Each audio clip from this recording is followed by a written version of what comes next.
तो हेलो दोस्तों, तो कैसे हो आप सब। तो आज की वीडियो में आपको एक्सप्लेन करने वाला हूँ आने वाले एपिसोड के नेक्स्ट पार्ट को। तो जैसा कि हम लोग लास्ट एपिसोड में देखा था कि जियाओयान को की हालत बहुत ज़्यादा ख़राब थी, इसलिए वो लोग जियाओयान को लेकर के स्टार पवेलियन आ गए थे और उन्होंने वहाँ पे एक टावर में उसे रख दिया था ताकि वो जल्दी से जल्दी हील हो सके। इस वीडियो में मैं आपको एक्सप्लेन करने वाला हूँ बैटल थ्रू द हेवंस की नेक्स्ट पार्ट की पार्ट 3। तो आज की वीडियो में हम लोग वहीं से स्टार्ट होती है। हम लोग देखते हैं कि ज़ियाओया वो फेनियन से पूछते हैं याओ चैन से कि क्या तुम श्योर हो कि ज़ियाओयान ठीक रहेगा। तो याओ चैन बोलते हैं हाँ वो ठीक रहेगा और हम लोग को अब बस इंतजार ही करना है। फिर हम लोग देखते हैं कि याओ चैन मतलब गिर जाते हैं। हम लोग को ऐसा लग रहा था कि वो बहुत ज़्यादा कमज़ोर थे और होमी क्यों ना, क्योंकि हॉल ऑफ सोल वालों ने उनकी पूरी सोल को अब्जॉर्ब कर लिया था, जिसकी वजह से वो बहुत कमज़ोर थे। फेनियन से बोलते हैं कि तुम इतने कमज़ोर कैसे हो गए। तो याओ चैन बोलते हैं कि मेरे सोल को ड्रेन्ड कर दिया गया है पूरी तरह से, मेरे जितने भी पावर थे उस सोल में सभी को खींच लिया गया है हॉल ऑफ सोल के द्वारा। तो मुझे बस थोड़े रेस्ट की ज़रूरत है थोड़ी देर तक, तुम बाकी सब का ख्याल रखो। फिर वो वापस से अंदर चले जाते हैं और बोलते हैं कि वो बोलते हैं ब्रो मुझे मेरा ख्याल रखना अगर जब तक मैं अंदर हूँ। तो फेनियन से बोलते हैं तुम चिंता मत करो। फिर हम लोग देखते हैं कि जियाओयान के चारों तरफ 3000 बर्निंग फ्लेम पूरी तरह से उसे घेर लेती है और बहुत ज़्यादा खतरनाक और वहाँ से निकल रहा था। तो जो लिटिल फेयर डॉक्टर जो वहाँ पे बैठ रही थी बोले कि मैं जियाओयान के बिसाइड बैठूंगी, तो वहाँ पे बैठ नहीं पाती है और फेनियन से बोलते हैं कि तुम लोग को भी आराम करना चाहिए। तो वो लिटिल फेयर डॉक्टर जियान को उठा के ले जाती है वहाँ से। और फिर हम लोग देखते हैं फेन्यूसी को बोलते हैं कि जल्दी से उठ जाओ जियावियन। फिर हम लोग देखते हैं सीन चेंज होता है और हम लोग देखते हैं कि हुलीजियामा कैसल पे, जहाँ पे एक सुंदर लेडी जिसकी रूप में कोई भी मनमोहक हो जाएगा, बहुत वहाँ पे बालकनी में खड़ी थी और पता नहीं चांद को देख रही थी। फिर हम लोग पीछे से एक आवाज़ आता है जिसे हम लोग देखते हैं मॉम, ये आवाज़ आता है और ये किसी का नहीं ज़ियाओयान की बेटी का होता है, ज़ियाओ का।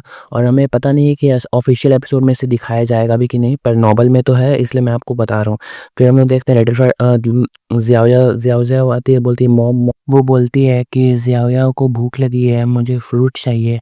तो जो क्वीन मेड्यूसा होती है उसे उठाती है और बोलती है ज़ियाओ मैं तुम्हें कितनी बार बोल चुकी हूँ कि मुझे मॉम मत बोलो, मुझे इम्प्रेस बोलो, ग्रेट इम्प्रेस। तो वो बोलती है मॉम इम्प्रेस प्लीज़ ज़ियाओ के साथ खेलो, मुझे ऊपर उठाओ, मुझे भूख लगी है, मुझे फ्रूट्स चाहिए। तो वो बोलती है तुम्हारा क्या मतलब है, इतने अभी तक बच्चों को चले जाना चाहिए बेड पे। फिर वो बोलती है कि ज़ियाओयान तुम अभी तक कहाँ पे हो, कहाँ क्या कर रहे हो, इतनी 1 साल 6 साल बीत चुके हैं और तुम अभी तक ये नहीं आए हो। फिर सीन शिफ्ट होता है और हम लोग देखते हैं फेन्यूसी को जो कि याओ चैन के बगल में बैठे हुए थे और हम सभी लोग को दिखाया जाता है ज़ियाओयान के दोस्त आराम से सो रहे थे और जियान और हमारे बेस्ट फ्रेंड आराम से खेल रहे थे। फिर सीन शिफ्ट होता है और हम लोग देखते हैं लिटिल फेयर डॉक्टर को। और मैं आपको बताना चाहता हूँ कि इस बीच में 1 साल बीत चुका है। वही लिटिल फेयर डॉक्टर बोलती है कि तुम कहाँ हो, 1 साल अभी बीत बीत चुका है ज़ियाओयान। फिर हम लोग देखते हैं माँ वो बोलती है कि कितनी देर तक तुम सोते रहो। फिर सीन शिफ्ट होता है और हम लोग देखते हैं कि जो स्टार पवेलियन के जितने भी डिसाइपल्स थे वो साथ में बात कर रहे थे। वो बोलते हैं कि क्या तुम्हें पता है कि मिस यंग पवेलियन मास्टर जो कि अभी तक यहाँ पे आए हैं। तो वो बोलती है हाँ मुझे पता है, वो स्टार टावर में एक बार आए और 1 साल तक गायब है, अभी तक बाहर नहीं निकले। फिर पीछे से वो लोग अपना बात कर रहे थे पर पीछे से एक शैडो हमें दिखाया जाता है और वो बात करते हैं हाँ क्योंकि वो याओ चैन के डिसाइपल हैं तो मुझे लगता है कि वो मास्टर की पोजीशन बहुत ज़्यादा मिलेगा उनको। वो दूसरी लड़की बोलती है हे तुम्हें क्या लगता है हमको पता नहीं है अभी कितने स्ट्रांग है वो। फिर पीछे से एक आवाज़ आती है कि तुम लोगों को टाइम है गॉसिप करने का पर तुम प्रैक्टिस नहीं कर सकते हो, जाओ डिसाइपल हॉल में जाओ अपने पनिशमेंट लो। और उसे एक चमाटा मारती है।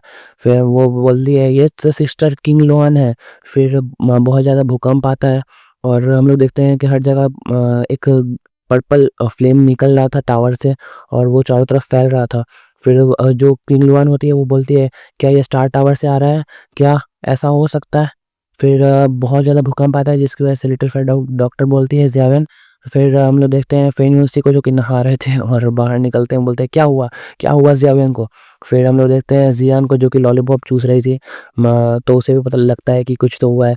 फिर सभी लोग स्टार टावर की तरफ भागते हैं। फिर हम लोग देखते हैं स्टार टावर को पूरी 3000 बर्निंग फ्लेम घेर के रखी हुई थी, एक पर्पल और वहाँ से निकल रहा था और वह स्टार की पावर को ऑब्जर्व करके और ज़्यादा पावरफुल हो रही थी। फिर एक वहाँ से एक लाइट सोर्स की बीम निकलती है और वो आसमान में जाकर टकराती है। फिर लिटिल फेयर डॉक्टर बोलती है कि क्या ये पावर ऑफ स्पेस है, क्या ज़ियाओयान ब्रेक थ्रू कर गया है जाओ जून पे। फिर हम देखते हैं ज़ियाओयान को जो कि आराम से उठता है, बोलता है हाँ, नींद टूट गई मेरी, अच्छू, अच्छू। उसे थोड़ी सर्दी लग गई थी क्योंकि उसे क्लोथ्स नहीं पहने हुए थे। फिर पीछे से आवाज़ आता है ज़ियाओयान, फिर सभी उन लोग वहाँ पे वो लोग भागते हुए आते हैं और लिटिल फेयर डॉक्टर तो अपना आँख बंद कर की हुई थी और ज़ियान का भी आँख बंद करके रखी हुई थी। फिर ज़ियाओयान बोलता है कि तुम लोग यहाँ क्या कर रहे हो? मैंने अभी तक कपड़े नहीं पहने हैं। फिर बाकी हम लोग को डिसाइपल स्टार पवेलियन के डिसाइपल का सीन दिखाया जाता है, वहाँ पे वो लोग बोलते हैं कि क्या दाऊज़ोन पे ब्रेक थ्रू कर गए ज़ियाओयान, वो तो बहुत अमेजिंग है, वो बहुत स्ट्रॉन्ग भी है। और हमें पता ही है कि ज़ियाओयान इतना हैंडसम है जिसकी वजह से बहुत सारी लड़कियाँ उसके प्यार में पड़ चुकी थी।